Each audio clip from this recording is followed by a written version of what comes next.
Bullying, something that happens every day in our population, at school, home, online, or even at work. We always ask ourselves, why does it happen? What makes the bullies want to do it?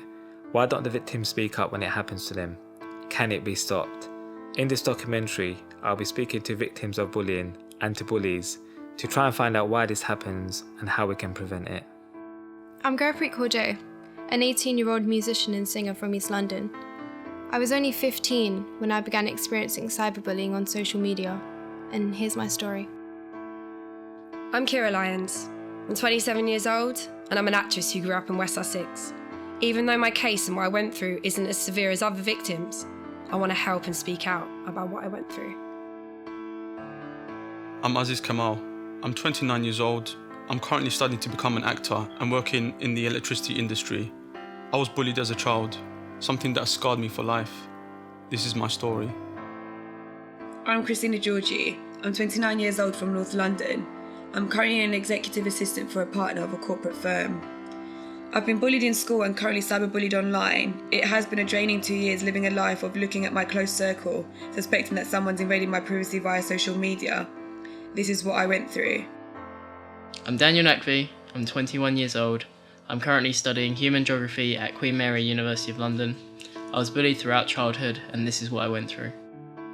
I will be asking the victims a set of questions to find out more about their experiences. I will also be sitting down with the bully himself to find out what gives him the drive to bully people.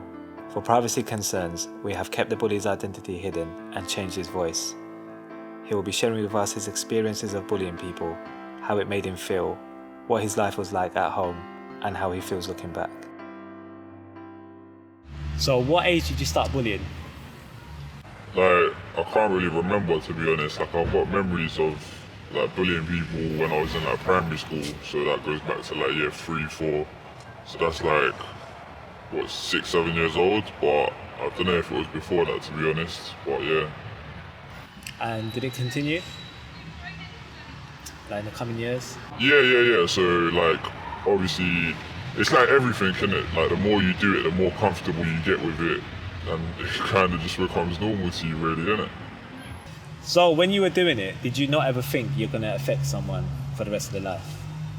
No, you don't really think that, because you don't really think of them as human, really, innit? You just think that they're just someone there that's got something that you want, kind of thing.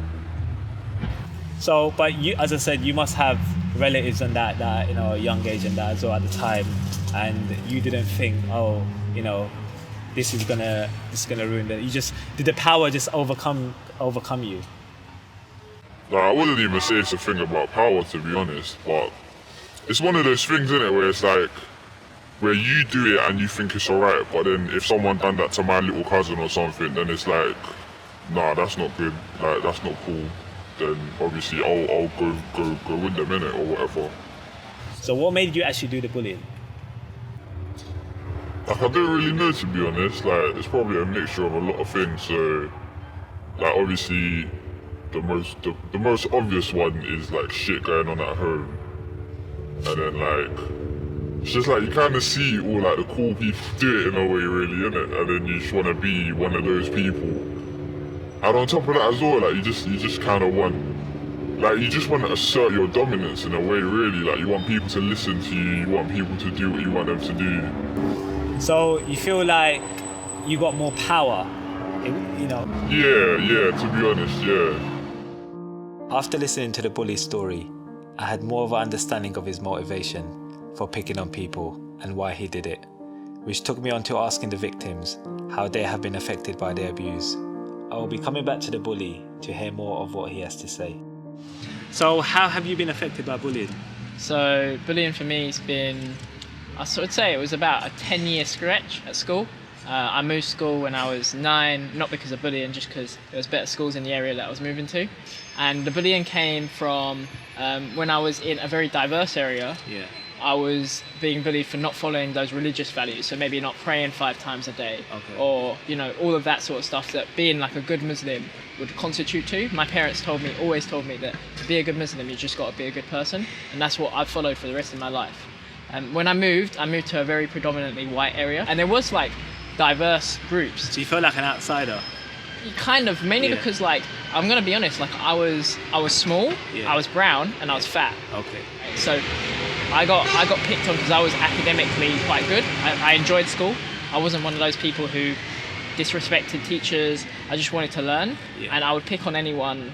I would like call out anyone who didn't want that for me, that was like disrupting my learning. That's like kind of the extent, and that like lasted from about 10 years up until I was about 16 and stopped. So I was bullied in school, and I'm also currently being cyberbullied online. It's been about 2 years.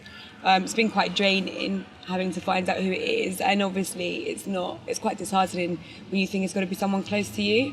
So I've tried to set up ways to find out who it is, and I've had to take the legal route in order to find out exactly who it is. It's got to be someone close to me in my circle that always leaks information, takes the mick out of me, and annihilates me online with social media platforms. So it's not nice knowing that someone close to you is obviously betraying you and deceiving you. And you've been affected twice as well, so not just once, but at school and online. To be honest, I know it sounds crazy, but I found the bullying in school a lot more easier because you know who's attacking you, who's coming at you, and it's generally from like some type of jealousy. They don't like you, or they're so popular that you don't fit in. When it's a keyboard warrior, is what I reference them as, and being online, I can't understand what someone's problem is and why they hide behind a laptop, a phone, or whatever, and use social media.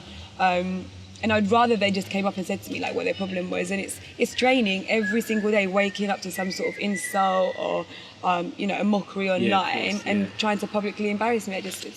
It's annoying. I've had enough now. So I started singing on Instagram and I started getting comments really bringing me down and tearing me apart when I haven't even started yet.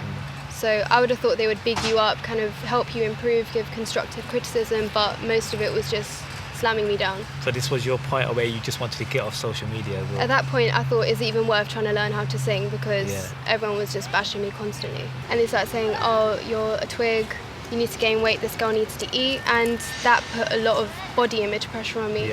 So I started looking in the mirror like 10 times harder. I started focusing on every single thing that they were saying. I became more self-conscious, and it was like a massive cloud around my head, like of self-doubt, and it created this barrier between me and people. I couldn't open up, couldn't talk, and I couldn't even tell anyone about it. They noticed change in my behaviour, the fact that I didn't really want to go to school, and I thought, this is actually really happening to me now. Because when you hear those things, they stay with you forever. They don't go, and that's why this is so important, to be able to speak out now for a very long time about it. And the main time that it happened to me was when I was in school. Well, directly, I'd say when I was very, very young. I changed schools when I was about 6 years old, and I was the new girl. And I think kids, even that young, can be quite cruel, and they saw me as a bit of an easy target, I think. But then throughout my life, I think at senior school, certainly when I was doing my GCSEs, I remember having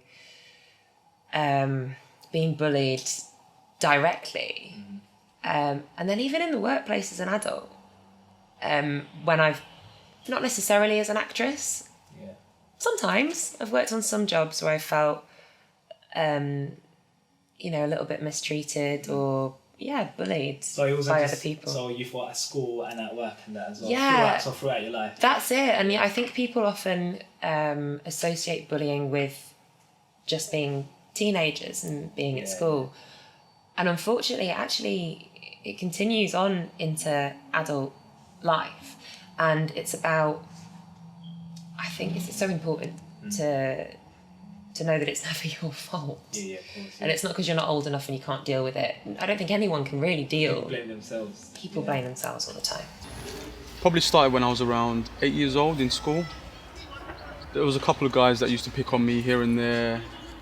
I mean, I wasn't affected too much, but it did cause me to want to move schools. I mean, at first, it was just a few little punches and kicks here and there for no reason. But after I moved to after I moved to a different primary school, things were a lot better. In secondary school, I reckon in about year 8 or 9. There was another occasion where someone would constantly pick on me, name calling, making me feel left out from the whole class. And yeah, a couple of times I got like, they used to kind of grab me and just like punch me, basically. And was it like a group of people, or was it just one person? It was always in twos, actually. Yeah. So what did they actually used to do? There was a game actually called Knuckles. You remember that game? Yeah. So you used to put your knuckle down and they used to flick coins at your knuckles, basically. I remember these two guys, they would be like, oh, come, let's play.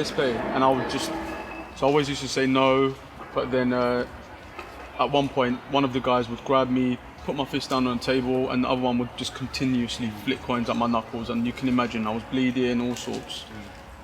So yeah, that was one of the main things that I remember reoccurring a lot. After hearing more about their struggles, I found out that many of the victims went through bullying at a young age, but surprisingly, some of them are still going through it in their adult life. I wanted to get a closer look into how the bully's actions made him feel. So how did you personally feel at the time when you were doing it? You don't really feel anything, to be honest. Like, when you're in the moment, it's not even like you feel better than anyone else, or like you feel above them, or you feel bad for them. You don't really feel anything. It's just like part of your life. But then obviously looking back at it, like it makes you feel bad. Like you don't even mention it, to be honest. Like no one even knows that side of you unless they see it, to be honest. Because like I don't know, it's mad. Because like you see someone and it's kind of just like they're a bit of a waste man as well. So I don't know, you don't really see them as human, to be honest. Like you don't really think that they got feelings and shit. Like even when you see them crying and shit, like when you see them in pain, you don't really think they got emotions. Like you just think it's a big joke, to be honest. Like during the time of the bullying, it seemed he had a lack of empathy towards his victims. It made me wonder if all bullies feel this way when they abuse their victims. Looking back now, I could tell he does feel guilty for what he has done. Everyone deals with being bullied in a different way.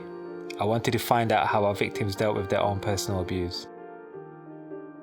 So I feel like my initial reaction was just pure embarrassment. I felt if someone else saw that, they came on my page and saw a comment about my body, they're going to start looking at me in that way.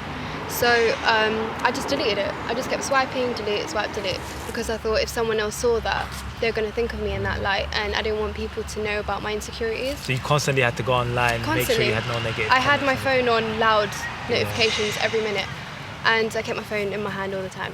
So they kept coming back to my page and hating even harder than they were before.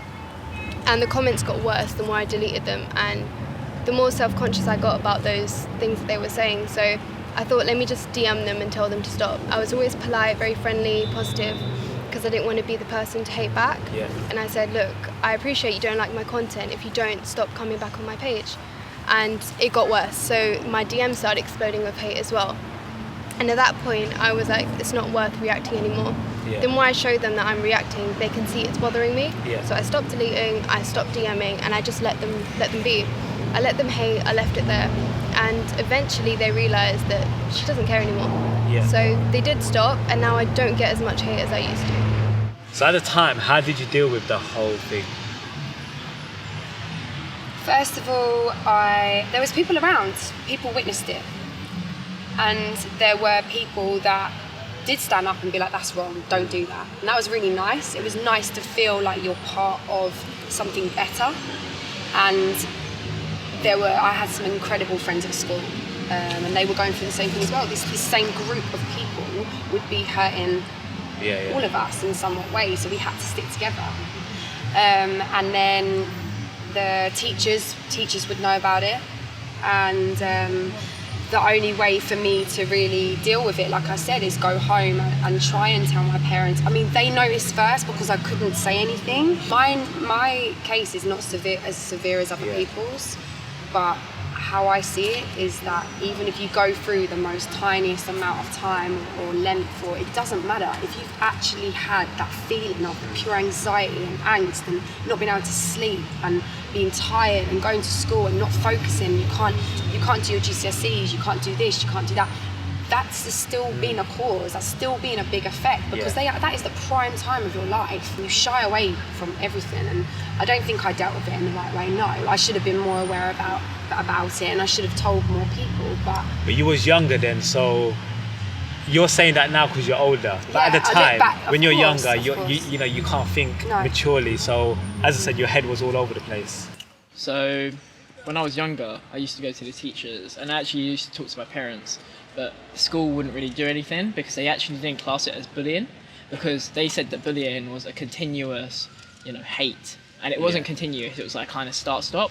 So it wasn't like consecutive enough to be classed as bullying. As I got into like higher school, it was actually like I kind of just kept it to myself, and because like I didn't care so much, because like I knew that I was at school to like go to school, and like after school I wouldn't have to see these people. But like when it's happened for so many years, it's kind of and of course like I did retaliate. And the funny thing is, when I retaliated, I'm the one who ended up in trouble, because like I'm the one who started a fight or whatever. So it was kind of like, because I want to blame, because I wanted the justice, because I wanted the social justice for myself, and to make sure that this thing stopped happening. It was almost like the person who wants the justice is actually the one that gets the blame. You say you went to your parents first. Is that who you went to first, your parents? When I was younger, because like, I didn't know who else to go to. The reason I'm saying that, there's a lot of people that don't speak out about it, and they don't go to their parents. So what made you have that courage to go to your parents? Is that the first thing that you thought, they'll help me out? No, because like I said earlier, my parents are the ones who told me to like, who brought me up on very strong practical values rather than cultural values. So I was questioning them. I was like, why is this happening? You brought me up on these values. I'm sticking to those values. There's no reason why I should be getting this.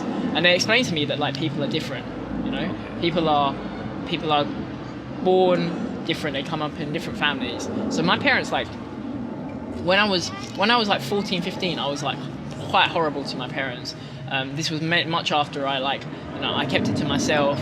I was angry at home. I wasn't never really angry in school. I kind of just went about my day to day, because I didn't really like unless it like came to me.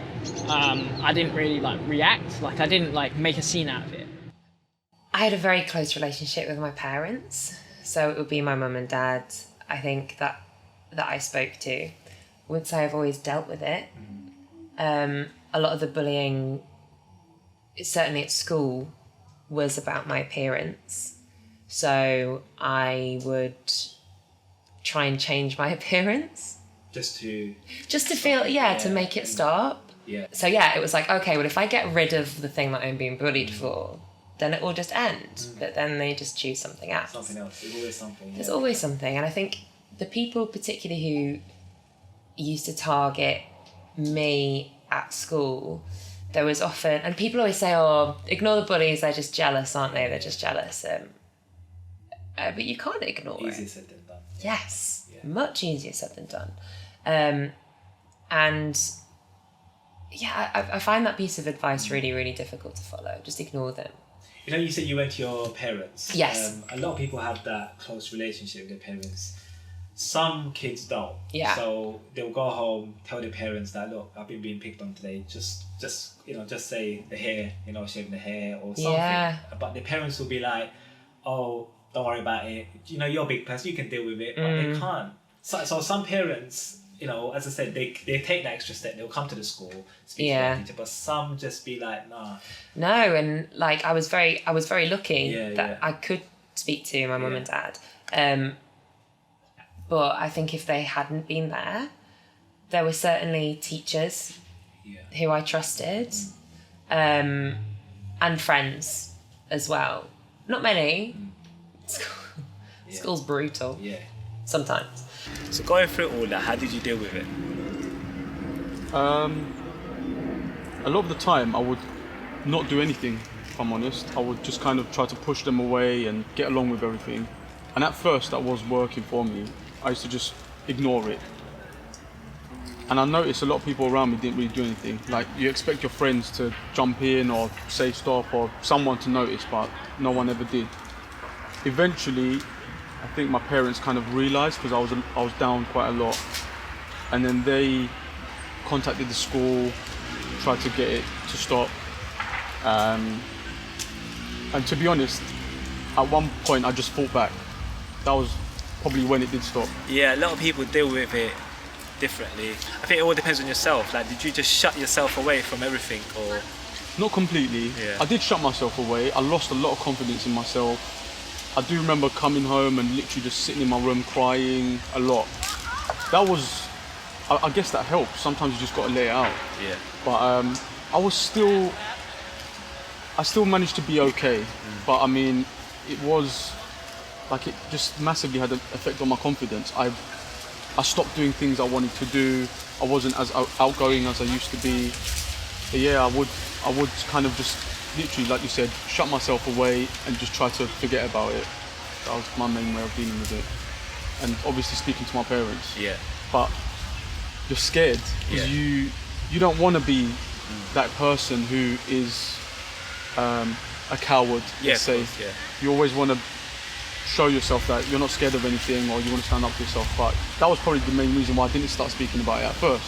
Eventually, when I did speak to someone about it helped it kind of go away from me. Your parents, they're the ones that want to look after you at the end of the day. That's the closest thing to you. I mean, to be fair, my parents did help me a lot. They didn't want to see their kids suffering, and they knew my character. They knew I was a confident, bubbly person. So when they would see me like that, for them it was like, wow, no, I don't want this to happen to my son. So yeah, 100%. Everyone should, to whoever it is, someone that you feel comfortable speaking to. I mean, with a school it's different because there's only so much they can do. Yeah. But your parents, they can be there for you in every way. In school, I felt like I had no protection, so I did kind of take matters into my own hands and eventually start lashing back, just kind of showing them that I'm not going to stand for it anymore. So I was a little bit violent back towards them. They hit me, I'd hit them back. You know. So you stuck up for yourself. Yeah, I had to find a way to show them that I wasn't going to stand for it anymore, because reporting it to the teachers, reporting it to my parents, I felt was getting me nowhere. It was still quite a vicious cycle. But with cyberbullying online, I've had to take different alternatives, like, you know, leaking certain information about myself that I want people to know, and then finding out how it gets online, and then I'm able to identify from a smaller selective amount of people who it's likely to be. And now I've taken legal action, and I'm having a law firm basically advocate for me to try and find out who it is. It seems most of the victims sought comfort in their parents. None of them stayed quiet about their abuse, which I think is a good thing. Victims need to talk to someone. Parents are always the first call. We go back to the bully now to discuss how he portrayed himself to others. So at the time, did you show off about it to your mates? Did you brag about it when it happened? Not really, because like it's one of those things where like your friends are kind of doing the same thing as well, and like they know that you do that as well, because like most of the time they're there. So like, I mean, when you're taking money from someone, they're probably waiting to take money from that person as well, to be honest. Like, so you're saying you had friends that were similar, like you had like a group of people that used to do bullying? Yeah. Like obviously when I was younger I wasn't like that, but then when you get older you just kind of mix with them kind of people, don't you? So did you speak to anyone whilst being affected? No, because in the moment I was really like isolated. I felt alone. I didn't want to open up to anyone, and everyone seemed like an enemy to me now at this point. I felt like all of them had it against me. So you got paranoid, you thought everyone's against you? Yeah, I felt like the world was like tumbling down in a way, because I was really young as well. So I didn't tell anyone, and I couldn't tell my parents. I felt they wouldn't understand technology because they're old-fashioned. My friends, the isolation, I didn't really tell them. So you would think, that when something like this happens, parents are the first people that, you can go to, or if you have a best friend or something, but people tend not to do that. Yeah. Because they thought they can sort it out themselves, and it just gets worse and worse. Yeah, I So, what made you not go to your parents? I felt like if I told them, they'd be unnecessarily worried, and I don't want to add to their burdens or their strains. And telling your parents something about social media, something that's way beyond them, they don't understand it, it wouldn't be worthwhile in a way. They wouldn't understand. So you said you spoke to your parents about it when it happened. Did you speak to anyone else? No, not really, because like going through school, I had friends, right? But I actually class them now as like more fake friends. I only had a couple of real friends. So I had friends to have friends, you know? Like, you know, when you're in the playground, you got like your squads rolling up or whatever. You need like those friends. Yeah. But they might not be actual friends, you know? They might not be support systems. You don't trust anyone, basically? No, I didn't really trust them because like they were joking and laughing with me, but they were also making jokes behind my back, and they were like spreading rumors behind my back. So it was kind of more that I had friends just to have friends, not because like I do have a couple of good friends that have come from that, but like not a lot of them I don't keep in contact with. I don't really care what they get up to now. So I didn't really speak to anyone because like I didn't know who was going to do what with my information. Yeah. So Nicola, you said you spoke to your parents when you were being bullied and stuff. Yeah. A lot of people, as I mentioned earlier, they don't get to do that. Did you speak to anyone else, like a cousin or a friend or anyone? Yeah, actually it was a cousin. Yeah. I had an older cousin who I idolised, and he was kind of, in my mind, a big tough guy. And I said to him, I'm being bullied at school, like, is there anything that you can do? And we sat in the garden and made up a song together, which I won't sing for you now because it won't make any sense out of context.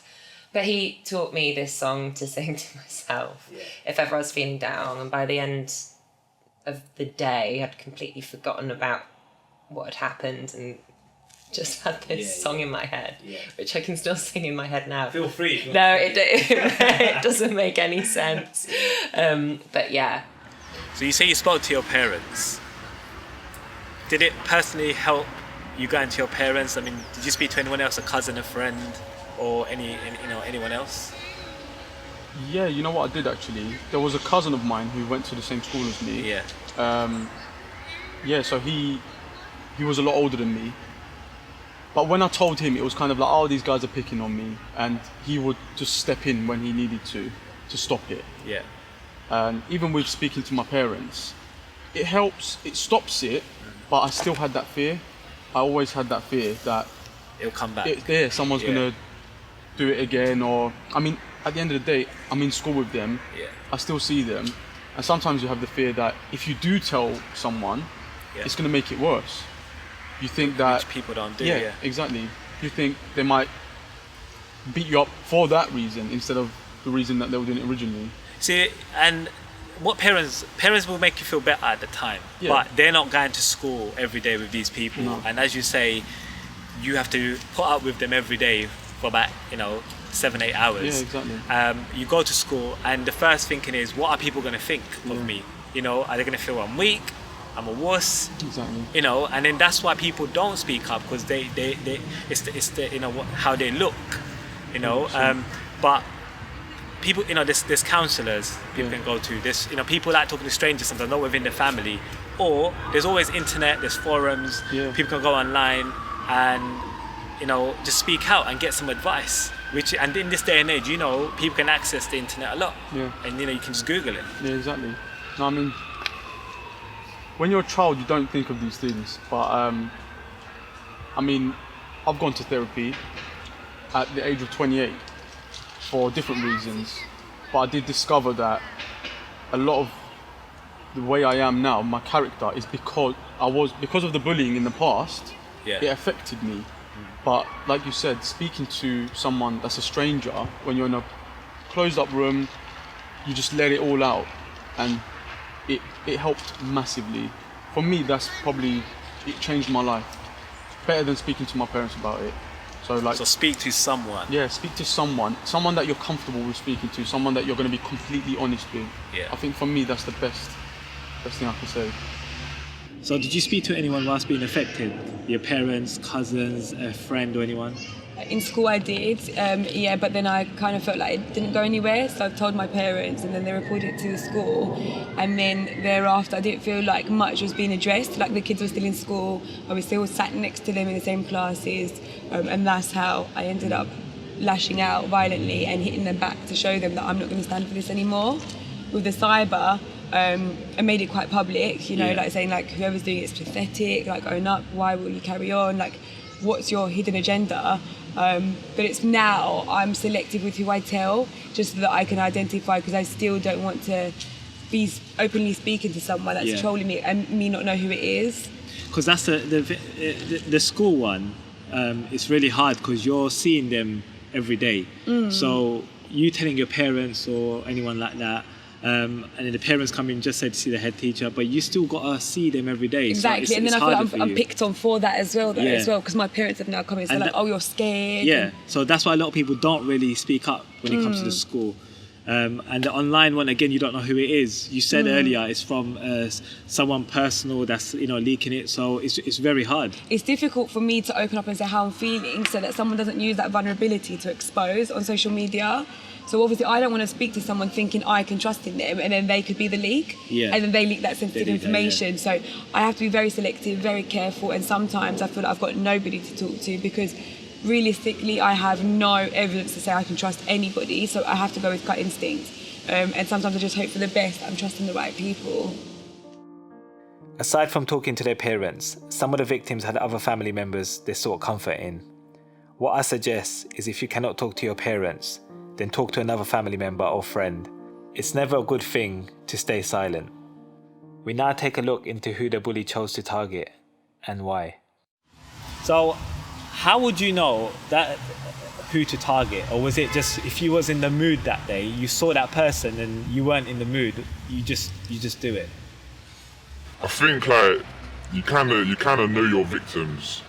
So like I'm saying, like in primary school there was a couple people that were just overly happy all the time. So it was just like, why are you always happy? But then obviously like as you get older, there's more motive behind it. Because when you're young, you're just stupid, innit? You don't even think about stuff like that. You just do what you think. Like you think about something, and you just do it. You put it into action straight away. But when you're older, there's more motives behind it. So that's where it comes into like, you got money, you got this, you got that. I want that, so I'm gonna take it from you. Innit? Did it become a habit? Kind of, because like obviously when I was younger, like it was kind of just like when I used to see people happy, it was kind of like, it just used to piss me off really. Like it was kind of just like, why are you happy? So then like you just kind of want to do something to make people miserable really. But then like as you get older, there's motives behind it really, isn't there? Because like in school and stuff, like I remember like obviously my mum didn't work in that, so I used to get free school dinners and shit. So like they were dead in it, and then everyone, like all my friends and everything, used to go out. But then like my mum didn't have money to give me for chicken and chips and shit, so I just used to take money from people. And so you thought the way out of that will be, let me just go and bully someone and take their money, and you didn't feel about how they felt at the time. You just wanted to have that power. Yeah, because like I mean, coming back to the money thing, like there was a couple kids in my school that used to have money all the time, and everyone used to take money from them. So it was kind of just like, you know, they're giving it to everyone else, I might as well take some as well. And then like obviously when you get money from the same people every day, then it just kind of becomes like a normal thing really, doesn't it? So at the time you was at school, did it affect you going into school? You were phoning in sick, you didn't want to go in?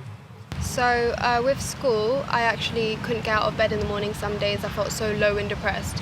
And sometimes even because my face wasn't right, I had too many spots or something like that. But the thing is, when you're getting bullied like that, you start to bully yourself in a way. You start to manipulate your own brain into thinking that everything they're saying is true. You know, how you woke up in the morning, you look tired every day, and then people must have seen that. Slowly where I started wearing makeup on Instagram as well. I never used to wear makeup before, but I felt more self-conscious and more self-aware about how I look. I wouldn't show up to school most of the time. My attendance actually dropped to about 39%. Wow. Okay. It was really bad. So were the teachers picking up the vibes when you were going to school? Yeah, they did see a massive change in my behaviour. I started bunking lessons, being really disrespectful to my teachers, and I was constantly the girl that got sent out of class because it just ruined my mood every single day. It affects your behaviour, because you want to learn, but you've got that in your mind and you just want to take it out at the people that you see every day. And I remember that's when I started really singing and listening to music more, and I used to just walk home and cry most of the time, just listening to music and just cry my way home. So it did really affect my life. The only thing that it really did affect was like when I went to the bus stop, or the walk to the bus stop, you have to walk through this village, and there was a brownie shop, right? So I used to go into the brownie shop, and sometimes as I was coming out, I'd get like pushed and shoved. When I got up to the bus stop, if my friends were there, like quote unquote friends were there, then I'd talk to them. If not, I just stay quiet, because you don't know who's going to do anything. And I've had like scuffles at that bus stop. I've had scuffles at other bus stops, just because like people just have always got something to say. Yeah. And like I just don't like being. No one likes being the subject of it. Like that justice, that fairness, and it's funny because when you think about what happens on a day-to-day and how it affects you, you will never know how it affects you in that moment. It will only be afterwards. And I used to cry sometimes, but that was on a very, very minimal basis. It was only like when I just didn't know, like it was a culmination, a build-up, like a volcano. So how did it affect your day-to-day life? I would not be myself. Yeah. I would actively avoid certain people, school, I think social situations generally, and I would keep myself busy, which it's actually quite a good thing, I guess, but it just meant that I wasn't having kind of fun with friends that I assumed everybody else was doing. Because it's on your mind, Yeah. So it definitely affected me in that way. I had a lot of anxiety. Being at school was up and down, so I had my good times and those little bad times. But when I used to go home, obviously I was upset. I didn't really suffer too much from not being able to sleep or anything like that. I was a bit on edge, I would say. Like sometimes I remember walking down a certain corridor and I thought, someone's going to be waiting for me. So I was kind of living in a bit of fear. Looking over your shoulder. Yeah, always, and no one wants to live like that. And your eating and sleeping pattern, everything. That was fine with me, if I'm honest. But it was just, I felt constantly under stress. Like just constantly, oh my God, is it going to happen again today? Or can I go to school and just enjoy myself? Mainly stuff like that, really. So did it affect your day-to-day life in school and obviously currently? In school, yes, I didn't want to be there. I didn't feel like I fit in, and I often refer to myself as a floater. As crazy as that sounds, I didn't fit in any groups. I was always like mingle from one group to another. So I always felt like an outsider, very misunderstood, and I was never really given the opportunity to really show my real true self. Sometimes I had to kind of act like somebody else to fit in each individual group. So I was never really myself. I didn't feel accepted. So your whole, as I said, back in school, your homework, your exams, was affected massively. It must have been affected by it and stuff. I did start quite at a young age with depression and anxiety, and I think it stemmed a lot from my experiences at school. I didn't understand what anxiety was back then, and I just knew that I always felt really apprehensive and really nervous to go into school. And then I started realising when I started speaking about it, this wasn't a good feeling to feel when you're going to school, and I knew it was inflicted from the way I was treated. So that wasn't great. With cyber, yes, it does affect my day-to-day life, because I feel like I'm continuously looking at everyone suspiciously, like they've got to be something to be guilty of.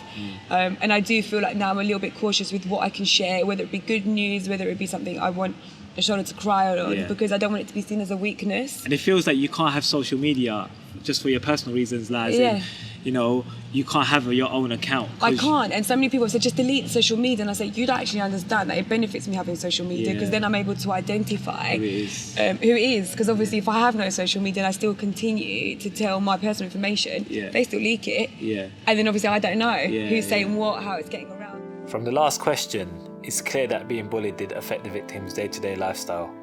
This has a massive impact, which can lead to severe distress and in some cases, depression. It seems bullies don't really realise how much they affect the victims' lives. So people putting stuff on social media right about now, as you know, they spread it on WhatsApp, Facebook, Instagram and that. What are your views on that? If you had your cousin or your little brother and sister on it, how would you feel? Like, obviously I'll be angry, because if someone done that to someone that I care about, I'll do something about it. Because I wouldn't let that happen. Like I wouldn't let that happen to be honest. Like even if it was getting close to that point and one of my cousins hit me up and they were like, oh yeah, this is happening, like I'll be there for them. Straight up, I'll be there for them. But then like see, the social media thing is a bit mad because like that could have easily been something that we done back in the day, but it just didn't happen because we didn't have them outlets there. But obviously looking back to it, like it's mad because you can f*** up someone's life, like that's the kind of shit that makes someone not even want to leave their house and shit, so it's mad. So what do you think about people that commit suicide by bullying? Now, I think it's a real issue and I think that it's bad. But at the time, like when you read stories, like obviously back in the day on social media or whatever, you see stories of people committing suicide and like, how you letting something so dumb affect you in a way where you're taking your own life. But then like on top of that as well, when you're doing it to someone, you don't think it's that deep, innit? Like you don't think that they're gonna result to something like that. You think they're just gonna cry about it for a little while and then they're gonna be alright.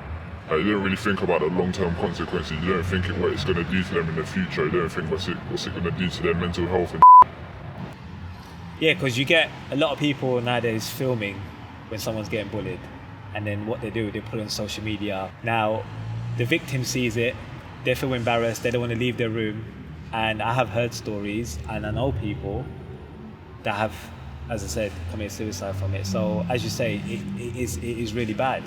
Yeah, like I'm saying, obviously, like now that I'm an adult, I think that it's bad, and I can see how it can affect people. But I mean, like back in the day as well, we used to film people as well, but obviously it didn't get viral like that. But yeah, you don't really think what it's gonna do to someone, to be honest. Like you're just in the moment, you're just enjoying it, really. Like you don't really think how it's gonna affect someone or what it's gonna do to them. One of the most important questions is why bullying has become so prevalent in this day and age.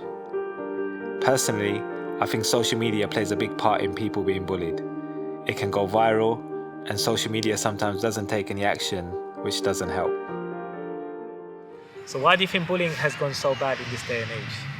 In that sense, we can contact people from the other side of the world. We're exposed to thousands and actually millions more opinions than we were before. So the more you are exposed to opinions, obviously the more you're going to get hate. And I think it's to do with de-individuation, so the sense that you're anonymous online. Yeah, I feel, because back in the day, in the 90s, or people used to do the bullying, and they used to either fight it out or go to their teacher, and I'm talking about in school or at work, they can go to the manager and they used to be able to sort it out. Yeah. You don't hear from it again. Now it gets posted to social media. You can't get that down. You know, people report it, just say on Instagram to Facebook, they don't even take it down as well. So I feel that is a big impact as well, because the person feels embarrassed that their video clips up there of them being bullied, and they don't want to come out of their house. And it's literally gone viral. There's no way you can stop that from circulating once it's out. And you have people leaking nudes, you have people leaking people's personal pictures and things like that, and it's become a joke, as if it's funny to do something like that, and I completely disagree with it, and it shouldn't be happening. We're all thinking it, I'm going to say it, it's social media, it's this addictive device that we have that glued to our phone. See, I'm going to cut you. I think a lot of people say social media. What do you mean by social media? Now, it will happen at school. Kids will go home. They'll get their phones out straight away. It's happening constantly. They cannot cut off from it. And what's happening is the person that's actually sending the messages or pictures or reposting something, or they're not seeing the effect straight away. But it's just not the way it should be, and this is the thing that people need to know. When they put something out there, it will never go away.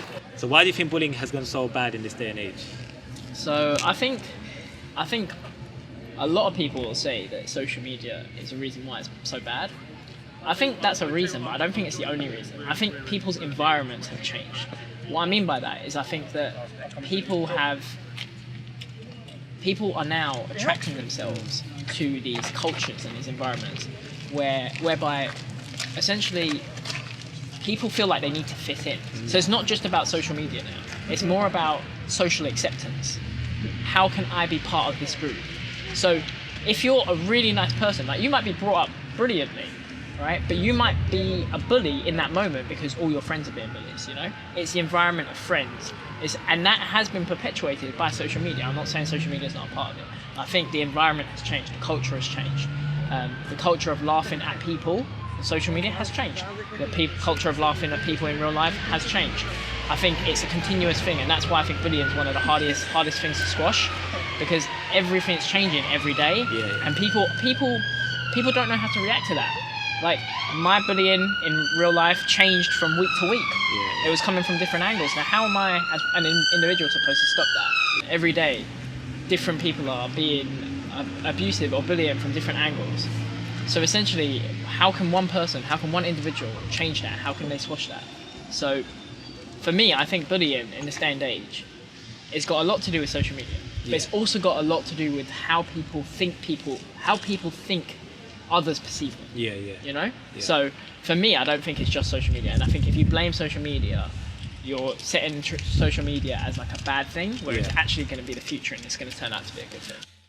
So Nicola, why do you think bullying has gone so bad in this day and age? I think that obviously social media has got a lot to answer for. But I don't think it's the actual medium by which we are communicating with each other. I think it's because people can have anonymity and people aren't held accountable for the things that they're doing and things that they're saying to other people. So they almost feel like they can do more or they can say more. It's like they feel like they can get away with it because they have that mask. And I think that has certainly led to bullying's increase. So why do you think bullying has gone so bad in this day and age? Social media, obviously. Kids are, well, everyone is more exposed now. So you're everywhere. I can Google myself, I can Google you. Everyone's got a social media account where they're expressing themselves. So, and people are behind the screen. So people are more brave. I mean, even celebrities, for example, a footballer, they could have one bad game and the fans are just on their case constantly, and even they go through depression. So like bad tweets, bad messages. I mean, that could ruin your career. Like, that could affect you a lot. Some people aren't that confident enough to just say, oh, you know what, forget what they're saying. But I mean, little kids at what age now, 13, they've got Instagram profiles. All they have to do is upload one selfie and someone could just say one bad comment and they're going to get upset. So, or they make all these fake accounts and then there's a lot of trolls and things like that. I mean, for this day and age, that is you can't say social media is to blame, but it's just everyone's out there now. Back in the day, like when we didn't have that, you'll get picked on in school, but that's it. You sort it out. That's it. I mean, now you could, like I said, like you could go home and you're still getting bullied. You just go online, you're getting bullied everywhere. And no one's jumping in. People are probably retweeting that tweet because it's so funny. Just to get a view. Yeah, that's it. I mean, there's guys that make silly videos about exposing people. And it's like, I don't know, like you just can't do that because you need to realise what it's doing to that person. Of course. Just for you to get 100 views or whatever it is. No, it's really bad. So why do you think bullying has gone so bad in this day and age? I could say like multiple reasons. My biggest reason, I think, is social media. The platform is so strong and people are able to hide behind keyboards and phones and whatever. But then also, like, I would say negative role models. Some people continue to do it, and then because there's no repercussions and they're not reprimanded for it, I feel like some youngsters or people that might idolise them and look up to them feel that it's acceptable.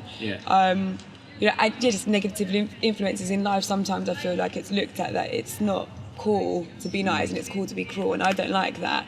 But social media is an easy influence to hide behind, that your identity won't be exposed. You can say what you want, you won't be judged. You can be a nice person to somebody else, and then you can be this, this big bully online, and you still won't get discredited for it because nobody knows any different.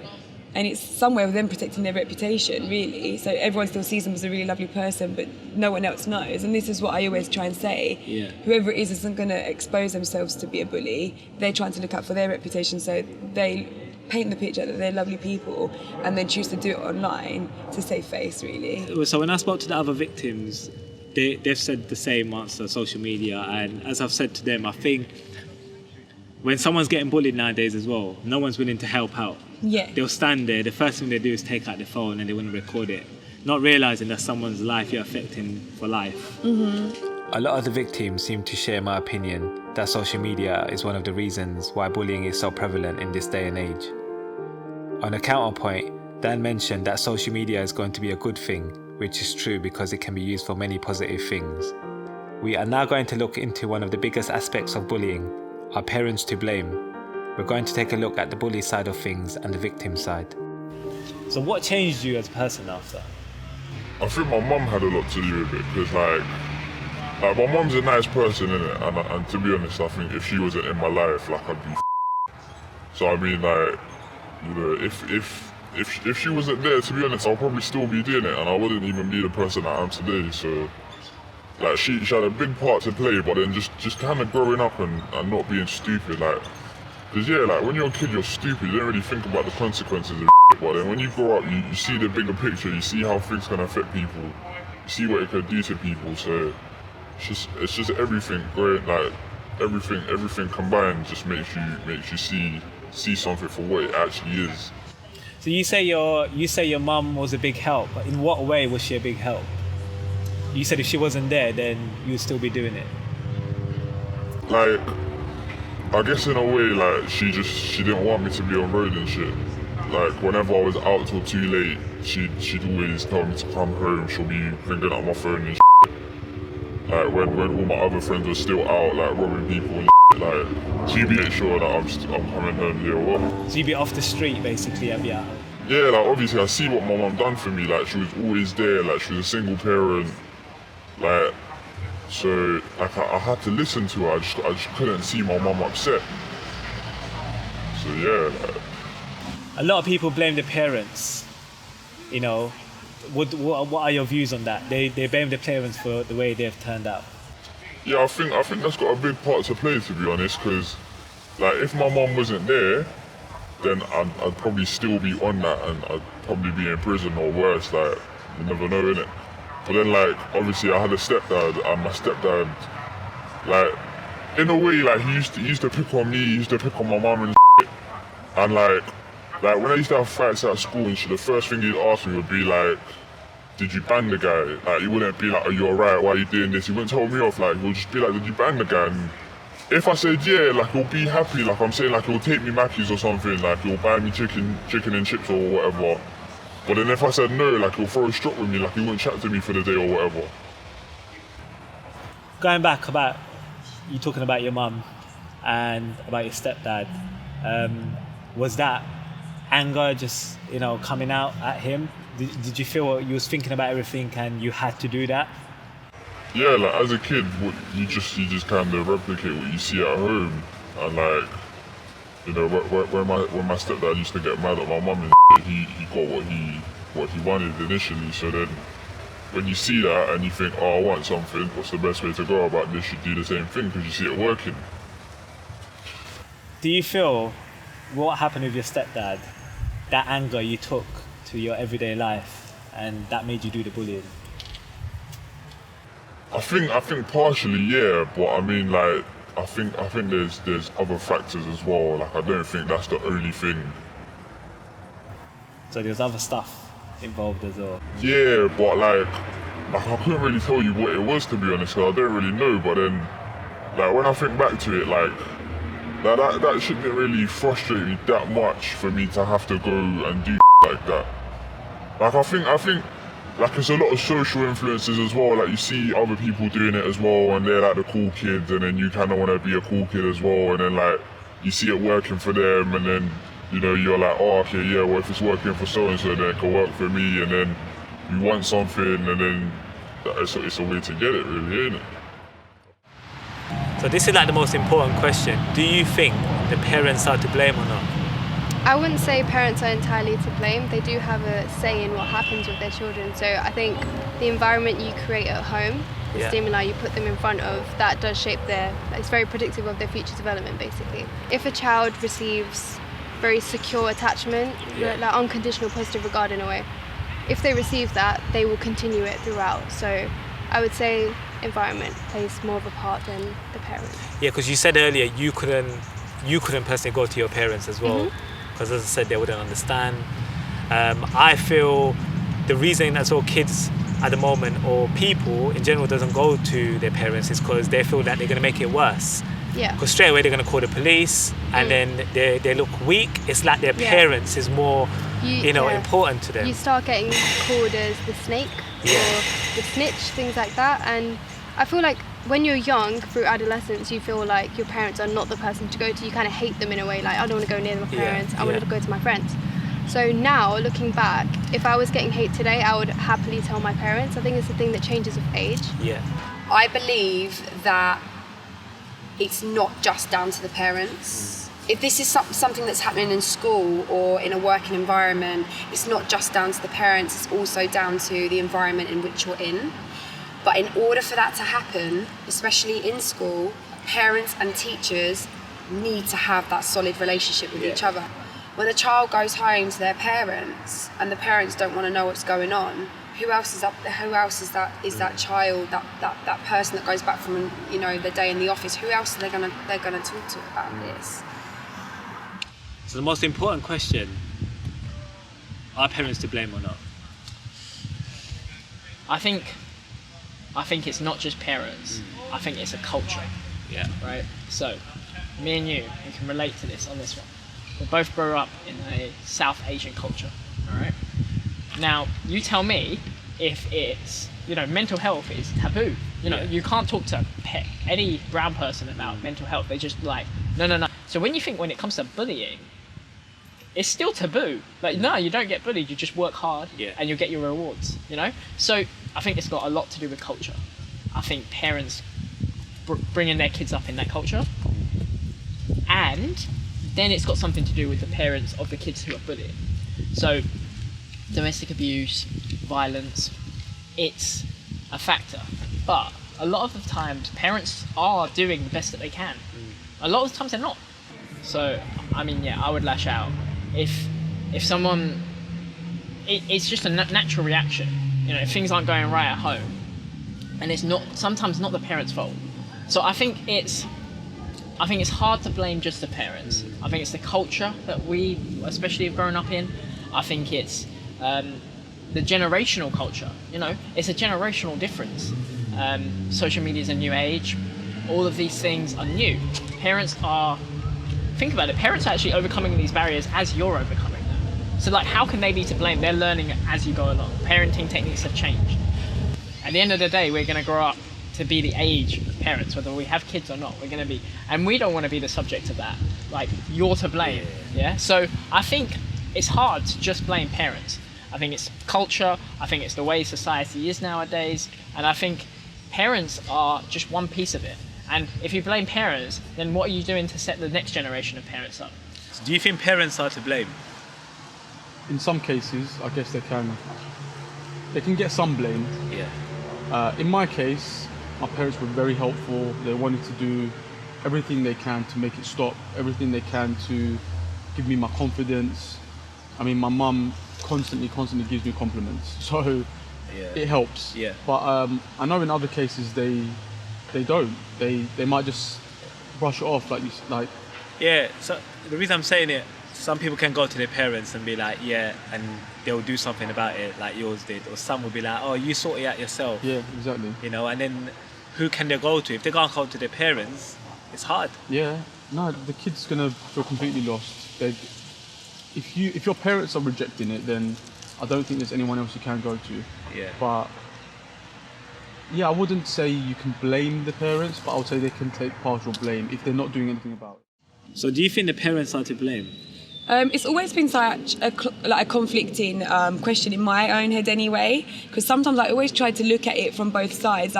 Is the child naturally, or whoever, the adult that's bullying, the bully, are they naturally just a horrible person, and do their parents not know?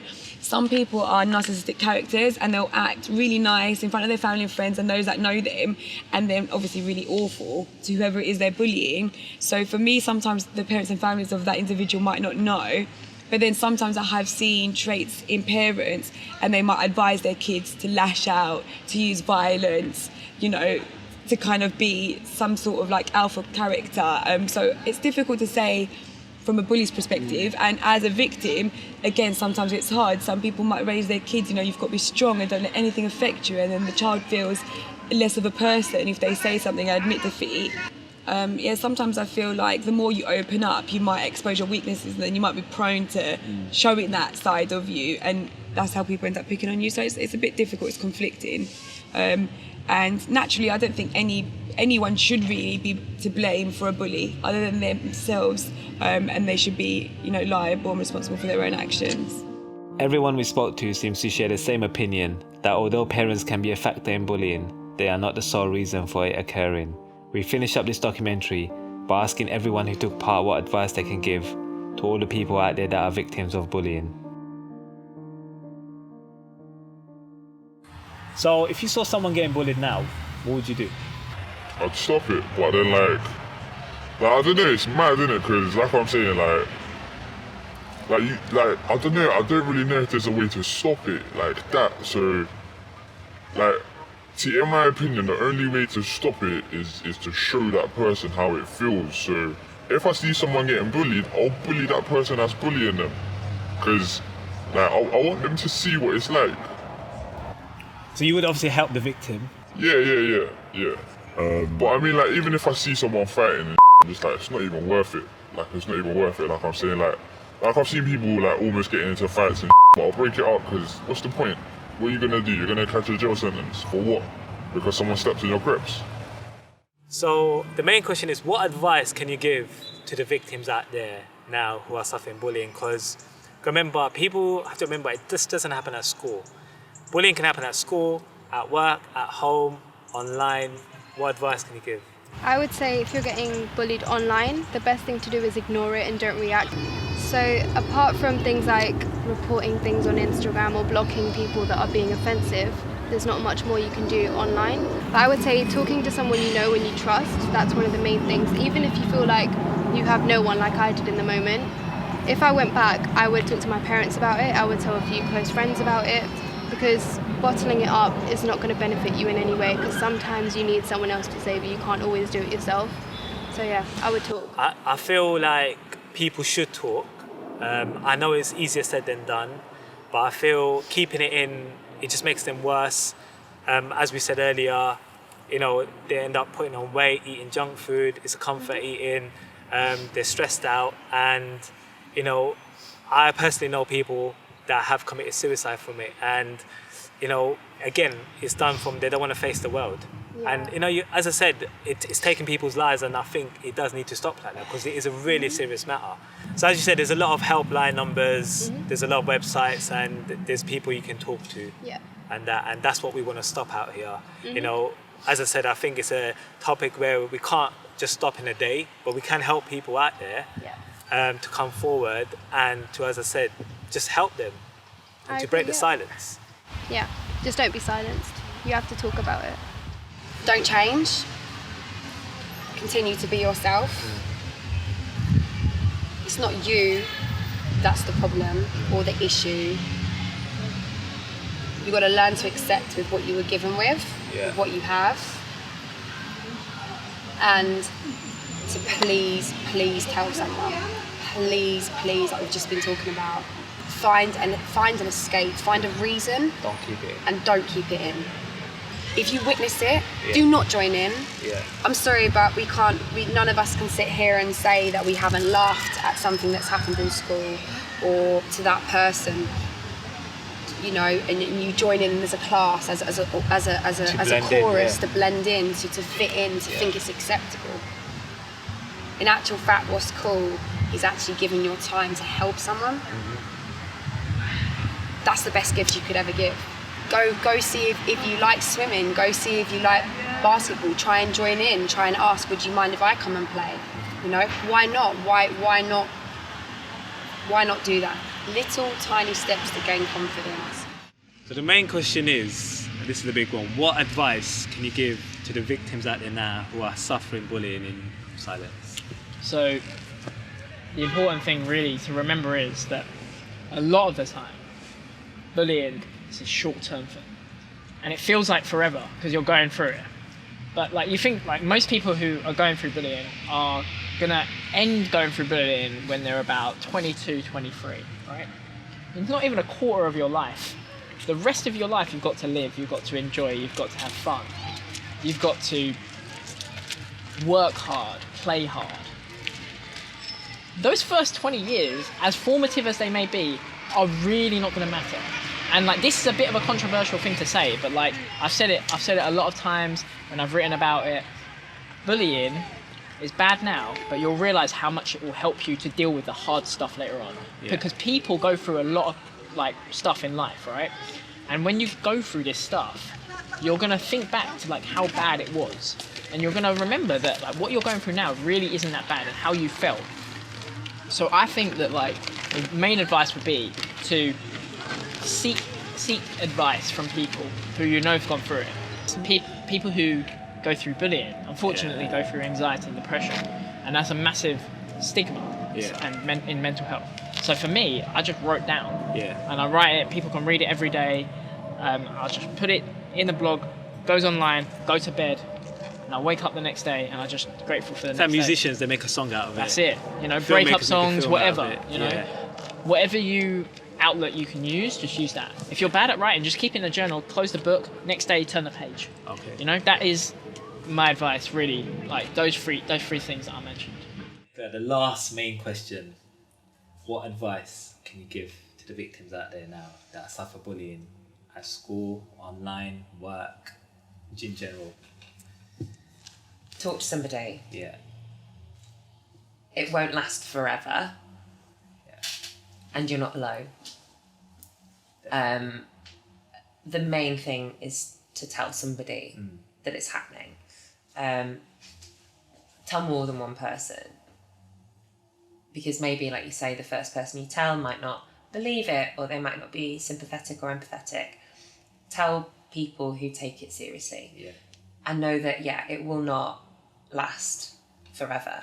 Yeah. And that you're never alone on this kind of thing. It's happened to everybody. So what advice can you give to the victims out there now who are suffering bullying? I would always strongly advise you need to open up. If you want this to stop, the change lies within you. So you need to start this trend and say, no, it's not okay, open up, report it. And I feel that eventually the more people that do it will stand against anyone that tries to bully them in the future, and it saves lives. If it's not your life it's saved and you weren't in a position to do anything silly, there is always going to be someone else that might be a little bit weaker than you. So the main question is, what advice can you give to the victims out there now that are being bullied? I would say the first few steps would be to try and get it to stop some way. I'm not necessarily saying fight back, but it makes a massive difference when you stand up for yourself. But in my case, I wouldn't stand up for myself. I would kind of try to run away from it. But I noticed when I did stand up for myself, the bully kind of gets a shock, because they're only picking on you when they know you're not going to fight back. They always go for an easy target. They know they're easy target. Yeah, exactly. Someone timid, small, shy, whatever. So you have to stand up for yourself. And my mum used to say the same thing to me. She was like, you need to stand up for yourself. But I was always scared. So sometimes the next step could be to, maybe get some therapy to build that confidence for you to be able to stand up. Because at the end of the day, even if the bullying stops, you've been affected by it. Your confidence is shattered. At the end of the day, you're still going through that mentally.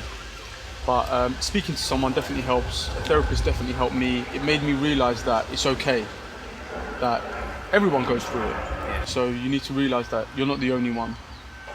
You know, people's got, and the main thing is there's helplines. They can Google anything nowadays. There's so many websites, social media, forums. They can talk to anyone. You know, there's people out there willing to help. So speak out, come forward. Don't let it affect you, and don't be silent about it. Yeah, and that's the whole point of it. As in, speak to someone. It's not hard. Yeah. Sometimes it's easier said than done, but there is always someone out there, and don't keep it inside. Yeah, definitely. I mean, like you said, there's something online, so no one's going to know that you're speaking to them. You can do it privately, and it will help you massively, like a helpline or like online social media. Nowadays there's so much, and it's all free. Yeah. And I've personally seen Instagram accounts about it, Facebook accounts. There's actually numbers on there, and if people want to DM them, and then they can give the advice, and that's how they don't straight have to go to the police about it or their parents, but if they want to do it the other way, then they can do it. Yeah, everyone should definitely seek help, and there's so much out there that can help you. Don't be afraid. You're not the only one. Aziz, thanks for coming down. Appreciate you having me. Thanks for having me.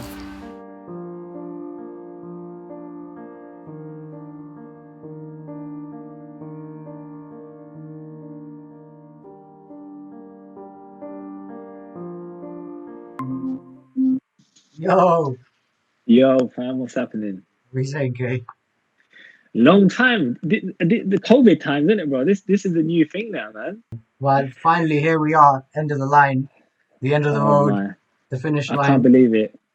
I feel it's crazy because you've been in the industry a long time, and I've been in the industry 13 years now, and I've released stuff before, but I think because this is like even for me, my first proper project on my own.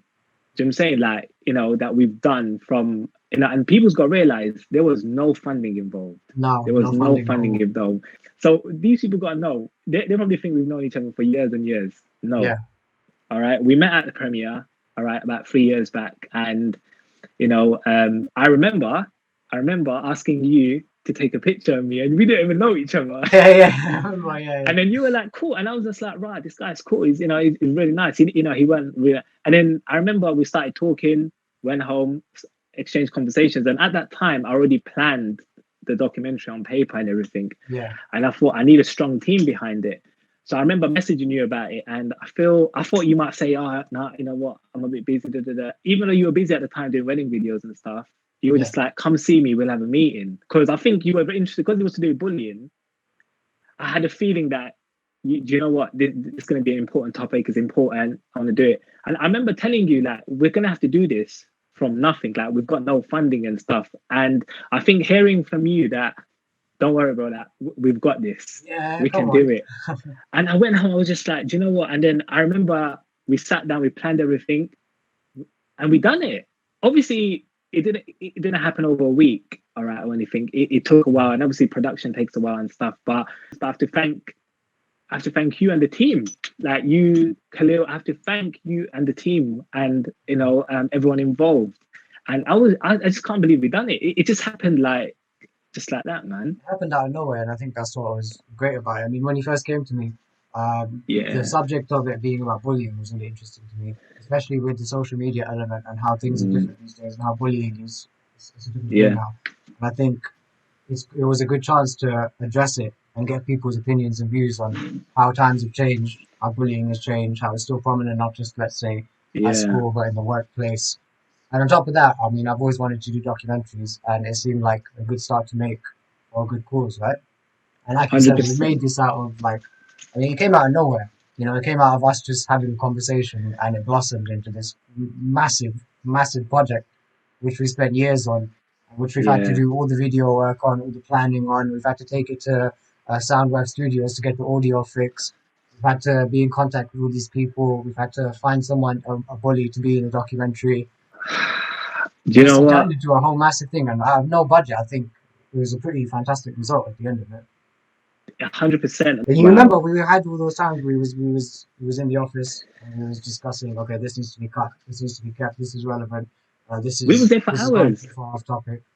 Yeah, we was there for hours, and I feel what happened was, and I want to let the people know why it's taken so long. It's the fact that you've been so busy, all right, filming films, wedding stuff, wedding videos, and you've had your own stuff to do. I've been so busy filming and stuff as well. So we've had to be free at the same time. That's when we come to the studio, we had to sit down for hours and hours doing editing, and it takes so long. As the main focus is people watch it, it helps the victims, Yeah. and something can come out of it, and we can save lives and stuff, because that's what the whole point of the whole bullying documentary was. Yeah. It I think happens a there were lot. a lot of really, really good points made in the documentary that people can really take away from, especially when it came to, the question, why do you think bullying has gotten so bad in this day Yeah, and age? I think there were some really interesting responses in the sense that a lot of people seem to think it was social media, but there were others yeah. who said, yeah, maybe it's amplified bullying, but it's not necessarily just because of social media. It's what you said there. I feel people just think bullying happens online. It happens everywhere. Yeah, exactly. Like we said in the documentary, it happens in the industry a lot. It's happened at school a lot. It happens at work. Even it can happen at home. Online, obviously, is the worst as well, and stuff. So it's all different and different ways you can get bullied and stuff. It's not Yeah, just one definitely. way. But as I said, the helpline numbers there in the documentary, and there's always the main point is to reach out to people. Do you know what I'm saying? Awesome. Like, not to stay quiet and stuff. We interviewed a bully. Obviously, he's changed himself now, but we interviewed a Yeah, bully to get their side as well, which is really important of why they do it. Do you know what I'm saying? 100%. I mean, I think the bully's interview is one of the most interesting ones. I think it's one thing interviewing victims. It's different hearing for someone who used to do it and now regrets their actions, but he was speaking Yeah, openly about what caused it, how home life was for him, how life was in general for him, his financial situation, yeah, which put pressure and led him to being this way. I think 100%. there's a Yeah, thing of, people look at bullies and they think, oh, that guy's like, a terrible person, this and that. But I yeah. think for real change to take place, you have to look at the root cause, which I think we did with when we spoke to him. Yeah, 100%. And I feel, everyone that I spoke to in there, and they told their side, their stories. I remember when I was on set, it was emotional. Like, even when I spoke to them, I felt it. It was hard for them to even tell me their stories and stuff, but I felt like what they went through and stuff. And so you can imagine what all of these people out there that we don't know go through and that as well. Do you know Yeah, what I'm saying and stuff? So it's it's tough, but again, obviously we have to give a big shout out to all the cast involved in the documentary. Ciara Lyonz, Gurpreet Singh, Daniel Naqvi, Aziz Kemal, Kristina Georgia, and Nicola Thorp. A massive thank you. We really, really appreciate you lot being in the documentary. Without you lot, we couldn't have done it. As I said, where you lot took your time out to get involved, share your stories, and it wasn't easy and stuff. So thank you so much. And obviously, I want to thank all the people that have supported the journey since when we started filming. I've had a lot of friends and people on social media. You've had a lot of people support us as well. yeah. I want to Even say until thank today. you to, I want to say, sorry Yeah. to cut you off. So I want to say thank you to Essene Studio for providing us with the equipment and the workspace, and to Khalil for helping Yeah. us film it and for helping do audio equipment. To my wife Shahara for doing the BTS for us. Oh yeah, Um, 100%. and who else? I went to SoundWav Studio for doing all the audio editing for us. Honestly, the audio was a big concern. Love So you, thank Man like Ra, the man like producer. Ra, Ra producer, the guy who runs SoundWav. Oh, Um, thank you. Yeah, thank you to all of you, man. Like Saif said, everyone he mentioned, we appreciate you because we couldn't have done it. All these things, people got to realize, like even BTS and stuff like that is really, really important because we need all of this. We couldn't have done it without anyone. Do you know what I'm saying and stuff. And again, thank you to everyone supporting. Even until today, I still get messages about it, and I tell people, look, it's gonna happen soon and stuff. And people that share it and support it, I've had a lot of support. And to be fair, I was overwhelmed because I didn't expect a lot of support. Obviously, a lot of people can relate to bullying and stuff. So I think, as I said, where it just shows how important it is, and we raise awareness on it and stuff. So yeah, thank you everyone, man. thank you everyone, definitely 100%. It was a team effort, and we couldn't have done it without the team. 100%, 100%. What I always say, get your team sorted and you're fine, man. Yeah, If like a team, that's it. Like you're not, you need a team there. It's so hard to work solo, but once your team is sorted, you're there, 100%. 100%. I think we'll probably wrap it up there. Let's wrap up. We're hitting like an hour and a half now, I think, on YouTube. I'm not sure, but let people go do something else now. Innit, man. Thank you, everyone. Appreciate you. Thank you so much, and guys. Saif, thank you as well for all your work, man, and your hard work. Thanks for bringing me in on this, man. It was a great experience, and hopefully there'll be more to come. On to the next one. On to the next one.